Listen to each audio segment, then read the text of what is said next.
Welcome back to my YouTube channel. तो जैसा कि अब आपको पता है, आपके पास जो एग्ज़ाम के कुछ ही दिन शेष रह गए हैं। अब आप मान के चल सकते हैं कि अब आपके पास 1 वीक शेष रह गया है, क्योंकि एमएसयू के एग्ज़ाम जो है वो 24 से स्टार्ट हो रहे हैं। बीएड फर्स्ट ईयर की अगर मैं बात करूं, सेकेंड ईयर के भी 25 से स्टार्ट है, तो एक दिन का गैप कोई ज़्यादा नहीं है। अब आप देख सकते हैं आज क्या हो गई आपकी 15, यानी अब आपके पास ओनली ऑन 9 डेज़ है। लेकिन मैं आपसे 1 वीक की रणनीति शेयर करूंगी कि अब आपको लास्ट टाइम में क्या क्या चीज़ें फॉलो करनी है, क्योंकि कुछ बच्चे वर्किंग होते हैं, कुछ बच्चों को टाइम नहीं मिल पाता है, कुछ बच्चे लास्ट टाइम में प्रिपरेशन करते हैं। तो ये सारी चीज़ों को ध्यान में रखते हुए आज की वीडियो में आपके लिए लेके आई हूँ कि बीएड एग्ज़ाम की तैयारी को आप कैसे कर सकते हैं कम टाइम में।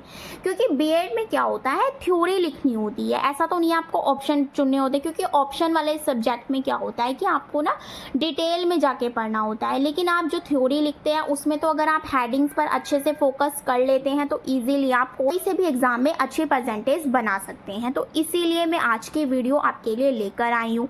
अब आपको जो जो चीज़ें ध्यान रखनी है वो मैं सारी बातें डिस्कस करूँगी इस वीडियो में। तो आप वीडियो को शुरू से लेकर लास्ट तक ज़रूर देखिएगा, और चैनल पर नए हैं तो चैनल को सब्सक्राइब ज़रूर कीजिएगा। तो चलिए स्टार्ट करते हैं आज की वीडियो को।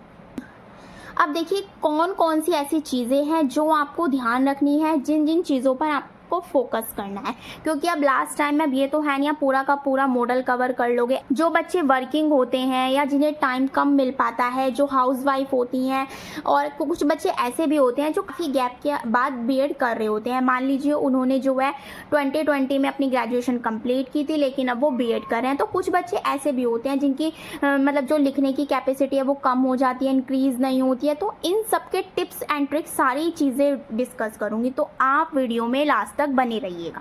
देखिए सबसे पहले मैं आपको बता देती हूँ, जो एमएसयू के एग्ज़ाम है, अगर अभी तक आपने डेट शीट नहीं देखी है तो आप जाकर चेकआउट कर सकते हो। उनकी जो एग्ज़ाम है वो 24 से स्टार्ट है।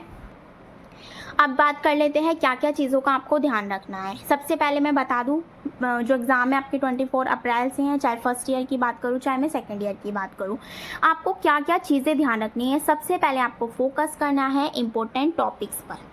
अब इम्पोर्टेंट टॉपिक्स आपको कहाँ से मिलेंगे, तो वो मिलेंगे आपको PYQ से।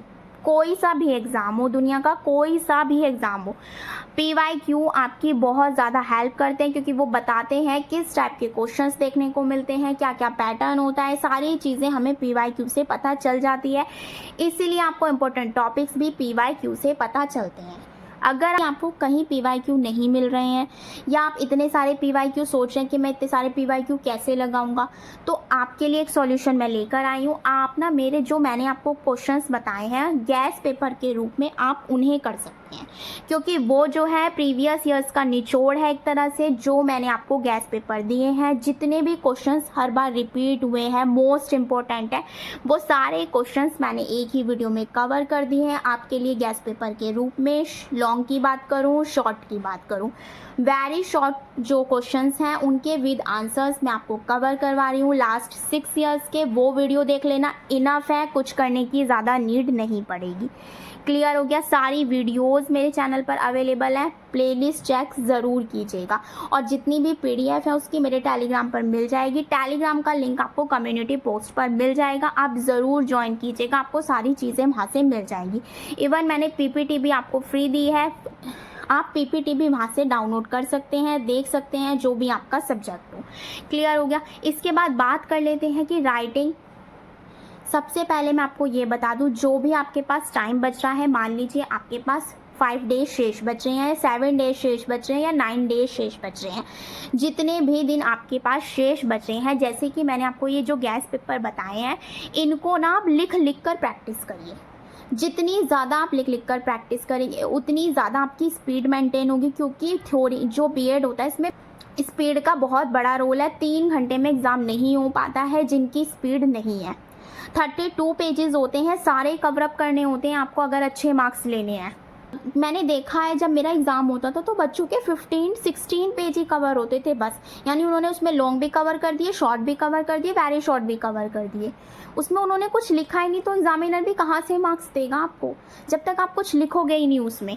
इसीलिए सबसे दो चीज़ इंपॉर्टेंट है, एक आप राइटिंग पर फोकस कीजिए, स्पीड मेंटेन कर कीजिए, 32 के 32 पेजेस को फिल करिए, एक भी पेज आपका छूटना नहीं चाहिए। इसीलिए कहती हूँ जो लॉन्ग क्वेश्चन होता है वो 5 to 6 पेज तक पहुँचाइए, आप 6 में 7 भी कर दीजिए, चाहे 5 to 6 पेज, बस कोशिश करिए लास्ट तक आप कवर अप करें। 32 पेजेस की कॉपी होती है, 32 पेजेस आपको फिल करनी है। यही मैंने अपनी जब मेरे एग्ज़ाम थे मैंने किया था, मेरा एक भी पेज नहीं बचा था इधर ही, मतलब लास्ट तक मैं कंप्लीट करती थी, बिल्कुल ही मैं एक भी पेज नहीं छोड़ती थी। इसीलिए आपको भी यही स्ट्रैटेजी फॉलो करनी है। मैं खुद का एक्सपीरियंस भी आपसे शेयर कर रही हूँ, तो इसीलिए इन चीज़ों को फोकस ज़रूर कीजिएगा। क्या क्या बताया मैंने, फोकस करना है आपको इंपॉर्टेंट टॉपिक्स पर। PYQ से आप निकाल सकते हैं, PYQ भी मेरे टेलीग्राम पर अवेलेबल है, वहाँ से आपको मिल जाएंगे। लेकिन मान लीजिए अगर आपको नहीं करने हैं ढूंढ कर PYQ भी, उसमें भी आपका टाइम वेस्ट होता है, आप गैस पेपर निकालिए, उसमें मैंने टॉप 10 बताए हुए हैं, उनको कर लीजिए। इजीली 3 क्वेश्चंस लॉन्ग में इजीली मिल जाएंगे। शॉर्ट बताए हुए हैं 17 to 20 होंगे, उसमें से आपको 4 देखने को मिल जाएंगे। और वेरी शॉर्ट तो मैं आपको PYQ सारे करवा ही रही हूँ, तीनों चीज़ की आपकी हेल्प हो जाएगी। क्लियर हो गया। जैसे कि मैंने बताया, अब आपके पास चाहे 7 डेज़ हो, 5 डेज़ हो, 9 डेज़ हो, आपको लिखना ज़रूर है। एटलीस्ट 2 आवर्स आपको लिख कर पढ़ाई करनी है, उससे आपकी स्पीड मेंटेन होगी। जितना ज़्यादा आप लिखोगे ना, आपके एग्ज़ाम में बहुत ज़्यादा उससे हेल्प हो जाएगी। क्लियर हो गया। तो ये सारी बातें हो गई। अब बात कर लेते हैं नेक्स्ट पॉइंट की। नेक्स्ट पॉइंट है आपका learn meaning and definition of every topic. जो भी आप टॉपिक पढ़ रहे हैं, जिसका भी अर्थ पढ़ रहे हैं, उससे रिलेटेड आपको 2 डेफिनेशन करनी ही करनी है। उनको तो आपको रट डालना है। एटलीस्ट आपको वो तो कर, जैसे कि जो राइटर होते हैं, जैसे कि मान लीजिए महात्मा गांधी है, जैसे बोलते हैं ना, महात्मा गांधी जी के अनुसार, इस टाइप से जैसे आप लिखते हैं डेफिनेशन को, यहाँ पर इन्वर्टेड कॉमास लगाते हैं। तो ये जो राइटर होते हैं, ये तो आपको अच्छे से कर देने हैं। चाहे आगे की साइड आप कुछ भी भर दीजिए, वो आपकी चॉइस है। इतना कोई नहीं पढ़ता है, बस लिखने का तरीका अच्छा होना चाहिए।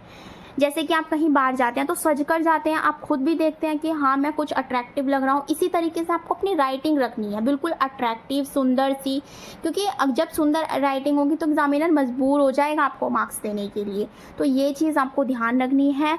जो आप लिख रहे हैं ना, बस वो क्लियरिटी हो, उसके अंदर सफाई हो, राइटिंग बहुत अच्छी हो, ये चीज़ें ध्यान रखनी है। और राइटिंग अच्छी कैसे होगी, जब आप लिख कर पढ़ाई करेंगे। क्लियर हो गया। देखिए ये सारी चीज़ें मैं आपको बता रही हूँ, इन पर फोकस ज़रूर कीजिएगा। यही टिप्स एंड ट्रिक्स हैं जो आपके एग्ज़ाम में आपको हेल्प करेंगे। आप वहाँ पर बैठकर मुझे याद करेंगे कि हाँ मैम ने ये सारी चीज़ें बताई थी। क्लियर हो गया। अब देख लेते हैं लास्ट पॉइंट, जो आपका 5th पॉइंट है। ज़रूर से ज़रूर बनाइएगा फ्लो चार्ट। फ्लो चार्ट का बीएड में बहुत बड़ा रोल होता है, जिससे आपके 5 to 6 पेजेस भी इंक्रीज़ हो जाते हैं। फ्लो चार्ट ज़रूर बनाइएगा।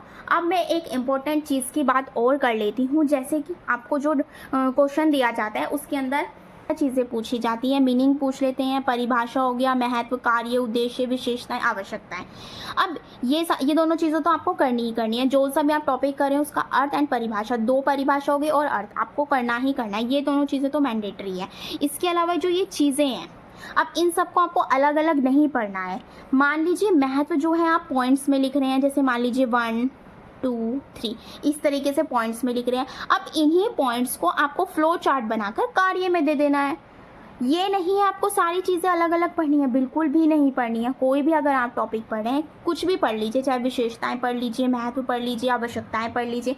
किसी को पॉइंट में लिख दीजिए, किसी को फ्लो चार्ट बना दीजिए, किसी को हेडिंग में लिख दीजिए। तो ये सारी चीज़ें फॉलो करनी है आपको, बहुत ज़्यादा हेल्प होती है। सारी चीज़ें पढ़ने बैठोगे तो टाइम बहुत ज़्यादा कंज्यूम होगा और आपको टाइम बचाना है, क्योंकि अब आपके पास ज़्यादा समय नहीं है, ये आप देख भी सकते हैं। और इस बीच में तो बीएड सेकेंड ईयर का प्रैक्टिकल भी अनाउंस हो सकता है, तो 2 दिन तो आपके वहाँ पर ख़त्म हो जाएंगे।